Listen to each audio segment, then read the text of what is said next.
CryptoQ Media, I appreciate you coming back to my station. Pay heed, XRP holders, something remarkable is happening. We need to discuss a few things. The first and greatest change that I am closely monitoring is the one occurring in the regulatory sphere. Also, the SEC is unrelated to this. Quite the opposite, something intriguing is happening here, and it has zero bearing on politics. Not only will it make everything happen faster, but it will also change the timeline of everything in the room. Also, we should talk about it. To start, I'd like to repeat what I said in my last video in case anyone missed it. I'll go over the most recent news. Ultimately, the SEC has given up and given into certain old coins. That is the Solana ADA Polygon, one of 2 or 3 such it. There must have been 10 tokens involved. The fact that they are basically retreating fascinates me. This is occurring at the same time as Trump's speech to a Bitcoin conference on Saturday. This has led many to question whether it is political in nature. What on earth is going on? Isn't this the right thing happening? Even here, we have a mountain of evidence proving that Judge Torres is mistaken. The likes of Gary Gensler are now hastily revising or rescinding their baseless accusations. Everyone was going on about how Judge Torres erred in his XRP decision and how XRP is still a security, in case you missed it. The token itself may not be a security, but its promotion and distribution may be. By not being completely dedicated to that statute, Gensler shows that he lacks integrity. Upon further examination of the present state of affairs, it becomes apparent that Gary Gensler is erring, while he is not the one committing the error. We have discussed this previously. There is, in my view, a singular grand strategy at work here. It appears as though all of the current events were planned in advance. These days, everyone thinks that SEC another piece of evidence why Gary Gensler need to resign from his job promptly is that he is reversing his position on this, citing politics or some other reason. To defend private investors, I was forced to sue the FCC and file a motion to intervene in the Ripple case. When I sided with the SEC in that case, they were violating 76 years of precedent. To restate, there was no evidence to support the claims. In a show of contempt, the SEC lied to the court and launched an attack against me. By the end of the day, I convinced the Judge Obama nominated a lifelong Democrat to support my 75,000 clients. In light of the fact that Elizabeth Warren lied under oath many times and caused individual investors to lose billions of dollars, the SEC is rescinding some of its unfounded claims against her, apparently at her request, as Brad Garlinghouse points out. Why are Gensler's lawyers now backing down if the rules were so obvious? According to Gensler, which of those functions were listed? Listen, Brad Garlinghouse says, revealing the duplicity of the SEC. Even though the regulations are quite clear, Chair's SEC is interpreting them in a way that doesn't make sense, which is fueling political objectives, bad faith litigation, and additional industry confusion. Certainly not a commitment to upholding the law with all seriousness. Given the gravity of the situation, this is undeniably a huge statement. Once again, politics is being thought of as the reason. Yeah, that's the simplest way to put it.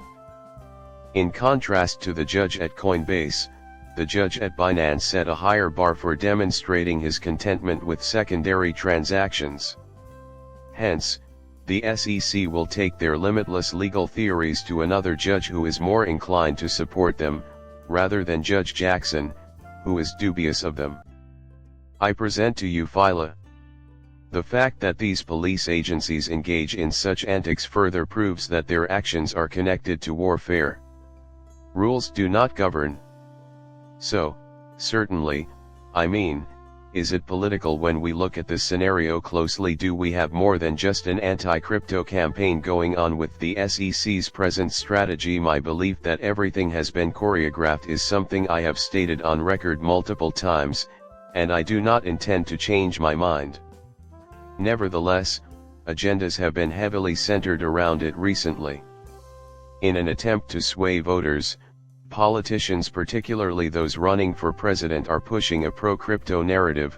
Concurrently, the state of volunteers Kamala Harris's crypto strategy is significantly influenced by her past, according to Senator Haggerty. I inquired as to whether the vice president's crypto reset would help her campaign, and he said that it's predictable that Kamala Harris would want to portray herself as crypto-friendly, given her history of doing so.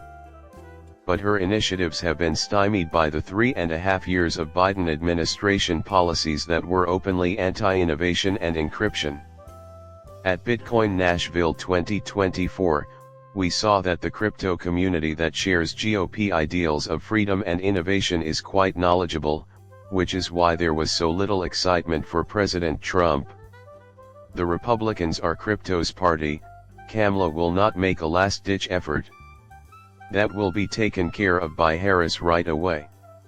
What do you think? Is there a big political problem with cryptocurrency laws? 100% against Bitcoin, the Democrats have been fighting. When you consider all that has transpired about Ripple and XRP, you will understand my insistence that this is all orchestrated. Does it seem like there was some sort of suppression? It has been non-stop expansion and growth since the litigation. Sure thing. Regardless, I thought that was a huge change. In my view, it was a watershed moment that put a stop to industry growth and innovation to allow for the establishment of essential infrastructure and the entrance of market heavyweights like BlackRock and Fidelity. So far, they have achieved their aim of gaining control of the industry.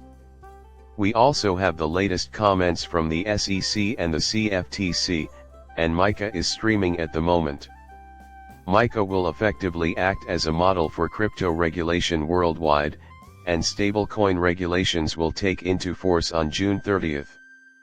In reality, it was brief. But for service providers and tokens, that doesn't happen until the end of the year. Sure, it's clear that regulatory frameworks have been drawn out for a long time when we examine events involving MiCA more closely, especially in the EU. Plus, they've just surpassed everyone else in the AI Act and MiCA. These are two key concerns concerning the European Union's EU current technological advantage. They are also trying to make a big splash in the tech revolution that's happening right now. Apart from that, it should be mentioned that the new fast payments rule was approved by the EU on April 8. It was another significant breakthrough since the European Union is leading this endeavor. The strain it places on America makes it sound like a catalyst or accelerator for a big shift. Still, this has been going on for a while. Is it then politics? In reality, the SEC is swapping places. Is it related to recent political happenings? Personally, I don't see it that way. Taking into account the current situation in Russia, a bill that would enable Bitcoin cross-border payments, I genuinely consider this to be a significant development. It was suddenly a big deal. We can take advantage of the recent decline in XRP prices to further develop this. The Russian State Duma accepted a bill Wednesday that will allow cryptocurrency mining to start on November 1, 2024. For certain companies, the central bank may grant permission to trade digital currencies and conduct cross-border settlements. I did make a video not long ago making the massive claim that El Salvador has suggested crypto trade with Russia. Their suggestion to use Bitcoin for trade transactions is really hilarious. Kindly hit that like button and subscribe to my channel. We will meet again later.